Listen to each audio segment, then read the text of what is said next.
What's up, Thrashers, and welcome back once again to the Thrash Maniac 99 YouTube channel, and I am back with a new episode of Under the Radar, and this week, 3 death metal albums. Yeah, this week was heavily loaded with death metal, and not much else, at least to me, so we're talking about 3 different death metal albums for this week. Kicking things off, we have Cryptic Hatred with Internal Torment.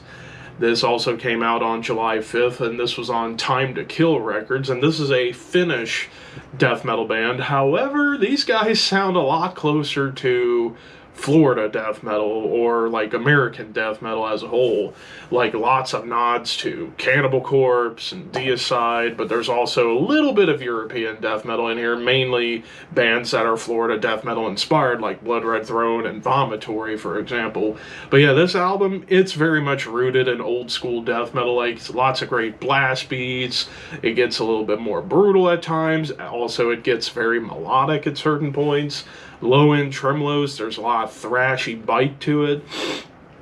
There's some really catchy grooves on here and breakdowns, and for the most part it sounds flat out sinister at times on here too, but even some of the harmonies that come up on this album feel very haunting to a certain point. But yeah, like just catchy all throughout, and the production pretty well balanced, though it's a little bit more on the raw side of things. But for the most part, I thought this album was just fun and nasty and just gross. So if you are a fan of Cannibal Corpse, Deicide, Blood Red Throne, Vomitory, check this out. I am going to give this a 4 out of 5. I thought this was a great album. Don't really have much to complain about, really at all. But now moving on to the next album, and that is Nyktophobia with To the Stars. This came out on Apostasy Records, or the Apostasy, that's what I meant, the Apostasy Records. And this is a German-based melodic death metal band, so now we're getting more into proper melodeath territory, but man, this is some exceptional melodic death metal. This is kind of the melodic death metal that I like, where it balances heaviness, but with somber melodies, for the most part.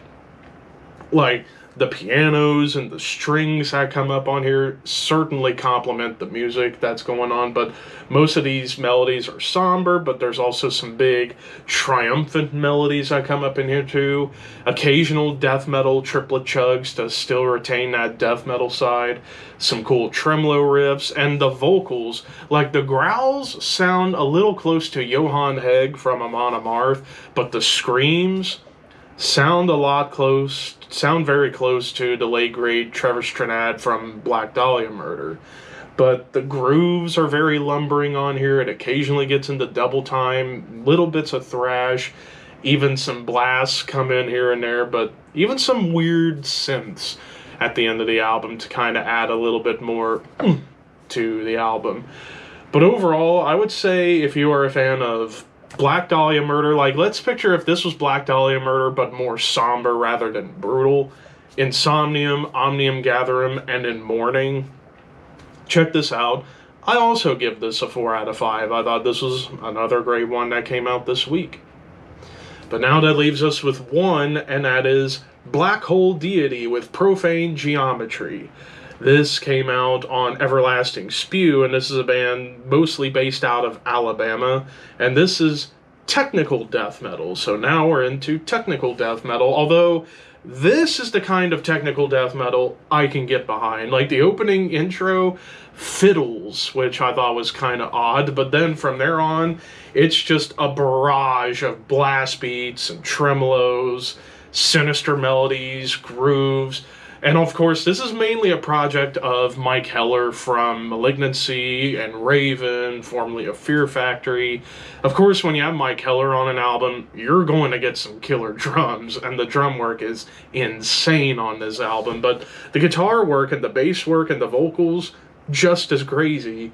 And there's not really a lot of wankery going on, mainly in the guitar solos, but I can let that slide because the guitar solos are meant to be a little bit show-offy at times, but for the most part, I thought they still maintained some melody and even some, like, thrashy shred. And even some of the melodies in general, very sinister, but there's also some strange melodies that come up in here. Some of those classic death metal triplet chugs and breakdowns. Even an interlude with acoustic guitars and violin I thought was actually pretty tasty. But overall, if you're into bands like Nile, Olkoth, Hideous Divinity, and Hate Eternal, check this out. This is also a 4 out of 5. Man, this week was strong when it came to Under the Radar. But of course, those are just my opinions. What did you guys think? Of course, the albums will be in the description for you guys to check out.